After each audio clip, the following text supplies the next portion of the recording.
अस्सलाम वालेकुम व्यूवर्स। आज मैं आपके साथ अपना एक केस शेयर करने वाला हूं और ये केस शेयर करने का मेरा मकसद ये है कि स्पेशली जो मेडिकल से वाबस्ता लोग हैं उनको इसका मालूम हो सके, उनकी नॉलेज में इजाफ़ा हो सके और जो पब्लिक है हमारी वो भी इससे अवेयर हो जाए।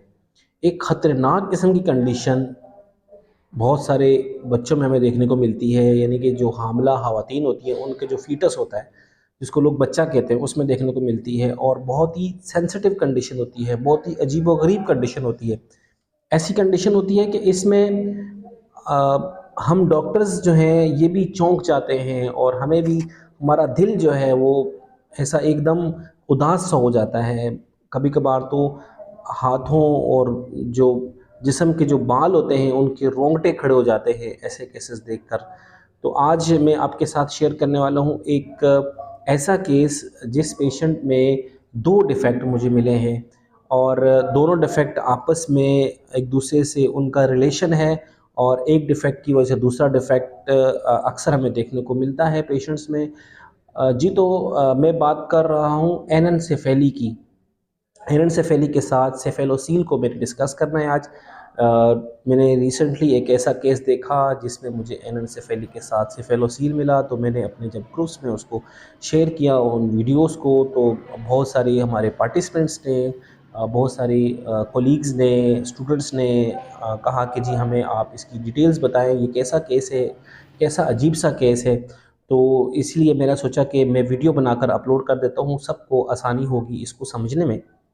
देखें, एनेंसेफेली का मतलब ये है कि जो ब्रेन या जो ब्रेन के पार्ट्स होते हैं उसमें से किसी भी पार्ट का एब्सेंट होना, इसको हम एनेंसेफेली कहते हैं। यानी कि ब्रेन का कोई भी हिस्सा जब एब्सेंट होता है तो वो उसको हम वो एनेंसेफेली की टर्म में जाता है।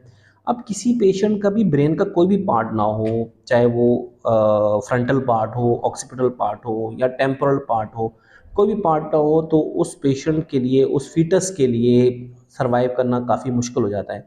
अब ऐसी प्रेगनेंसी को हमने रखना है, कंटिन्यू करना है, नहीं करना, ये मैं तो नहीं कोई भी एडवाइस दे सकता। इसके लिए हमें कंसल्ट करना पड़ेगा किसी अच्छे मज़हबी स्कॉलर से और उस कंडीशन के मुताबिक एक डॉक्टर उस मज़हबी स्कॉलर को जब पूरी कंडीशन बताए तो उसके बाद ही जो मुफ्ती है वो इस बात का फ़ैसला कर सकता है कि इसको हम टर्मिनेट करें या ना करें। एनेंसेफेली का मैं आपको बता दूं कि ये न्यूरल ट्यूब डिफेक्ट होता है।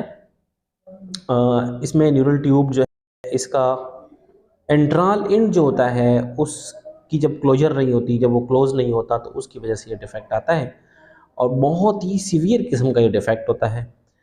अब डिपेंड करता है पेशेंट टू पेशेंट कि उस पेशेंट का जो फीटस है उसको कंटिन्यू करना है या नहीं, एक बात तो ये। दूसरी बात है किस वीक में आपके पास पेशेंट आया है, कौन सा वीक है।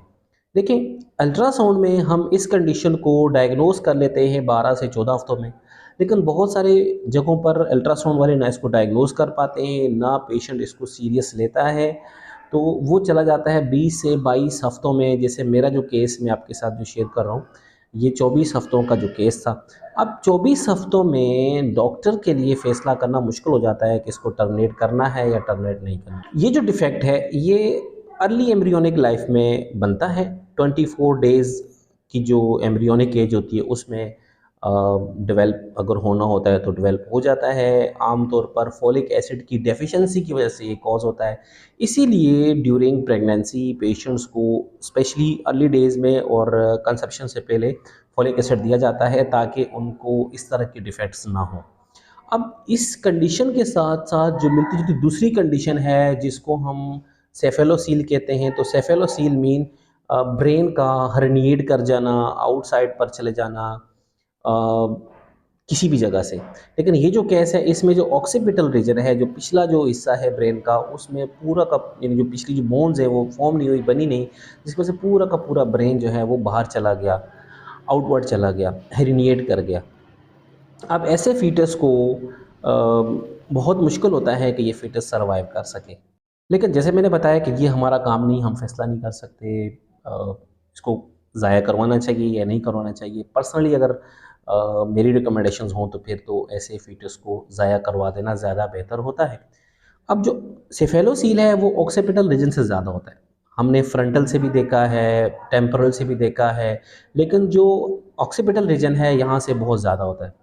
इसकी भी मज़ीद सब टाइप्स होती हैं और वो सब टाइप्स भी जैसे कितना जो है ब्रेन बाहर निकल रहा है, ब्रेन के साथ स्पाइनल कोड भी निकल रही है नहीं निकल रही है, ये सारी चीज़ें जो है डिपेंड करती हैं। लेकिन कोई ट्रीटमेंट इसकी नहीं होती। हम इसको शुरू में ही अगर कंट्रोल करना चाहें तो मतलब ये है कि ऐसा है कि कोशिश कर सकते हैं बचने की। बाकी ऐसा कुछ नहीं है कि ये अगर हम करेंगे तो ये नहीं होगा, ये नहीं करेंगे तो ये होगा, ऐसा कुछ नहीं है, लेकिन हमें बचना चाहिए।